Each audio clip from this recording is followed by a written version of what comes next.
Hi, I'm Jasper Rubin. I'm here today to talk to you about the PowerMON. This is a device I've designed that allows you to measure the voltage and current output of a USB port. It displays this data on both its onboard LCD and through USB serial data logging. PowerMON is capable of measuring voltage with 10 mV accuracy and current with 2 mA accuracy. The PowerMON consists of 7 primary components.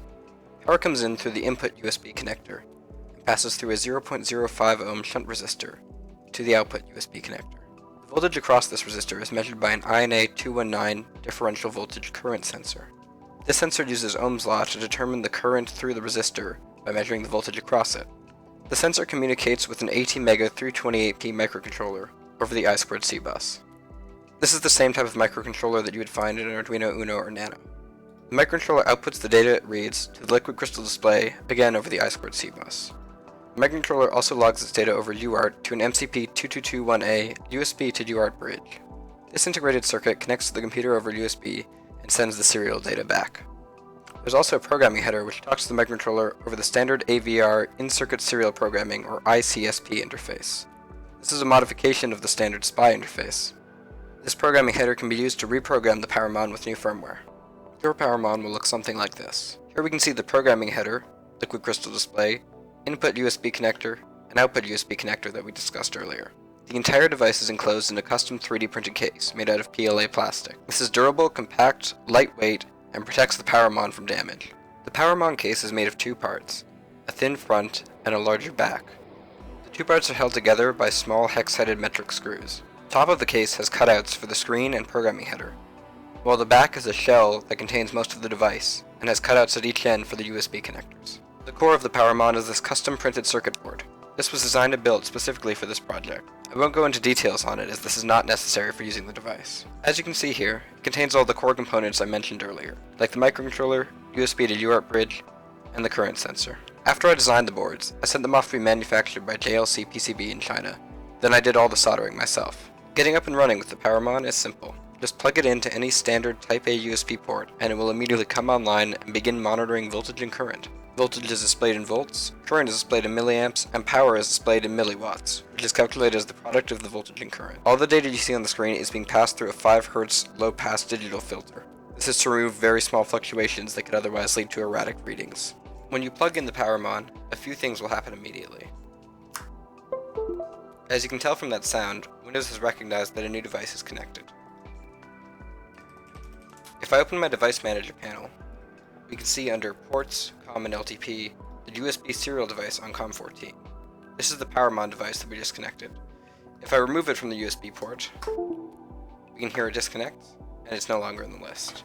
Reconnecting it, there's the sound again, and it shows up again. If it's your first time connecting the PowerMON, you might see a notification in the bottom right of your screen informing you that it's attempting to install drivers for the USB to UART bridge chip. To read data from the PowerMON, open up a serial terminal program. My personal favorite is PuTTY, but others such as RealTerm will also work. In PuTTY, we have to tell it the COM port we want to connect to, which is COM14, and the speed, which in the PowerMON firmware is set to 9600 baud.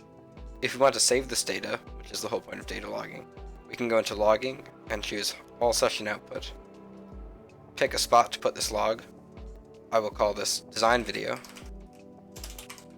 .log. Add a timestamp if we want. I'll add one so we can keep track of when our data comes in, and make sure all the other settings are what we want. If I open this connection, we can see that we immediately begin logging the same voltage, current, and power data that we would see on the screen. When I'm done with my logging, I can just close the PuTTY window. If I look in the folder that I saved that log to, we can see the file is here, and contains the same data we just read. As you can see here, I have my multimeter plugged in to measure the output voltage of the PowerMON. The negative that you can see is because I have the probes backwards. The reading on this is 4.896 volts, although it varies very slightly from moment to moment. If we look at the screen on the PowerMON, we can see it's reading 4.89 volts, which is exactly what we expect. As you can see, the PowerMON is well within the listed specification of 10 mV voltage accuracy. My multimeter is now in current measuring mode, and I've got the probes in series with a 100 mA load, approximately. As you can see, the multimeter is reading 99 milliamps. Again, the negative is because I plugged the probes in backwards. If we look at the screen on the PowerMON, we can see 99.8 milliamps on average, although again it varies very slightly.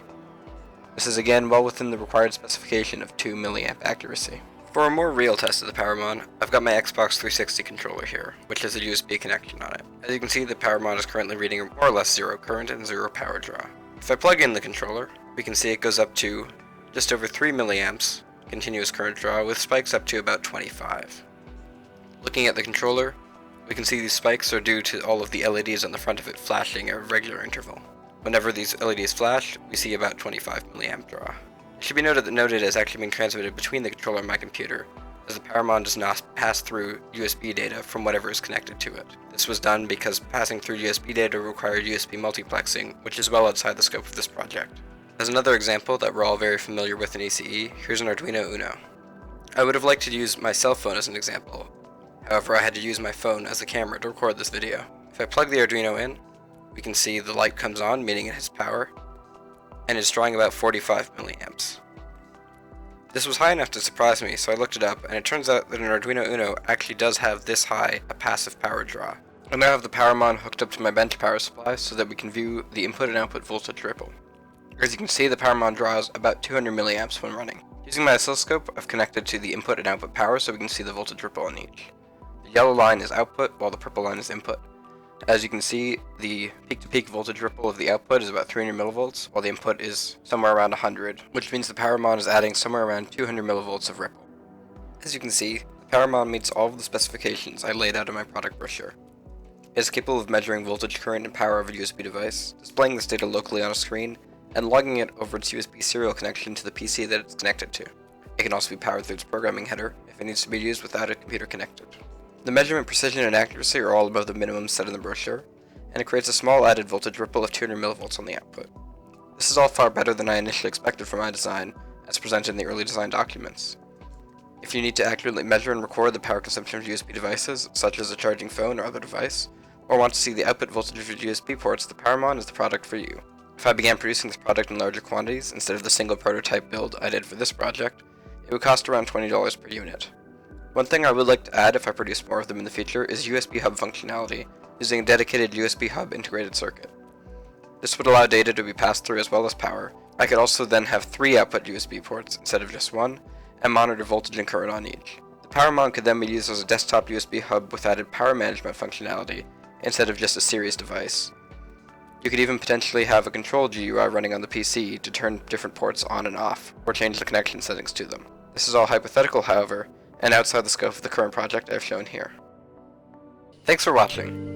If you have any questions or would like to know more about the PowerMON, be sure to contact me either through the comments below or my school email. You can also find me at my website at www.jasperribbon.com.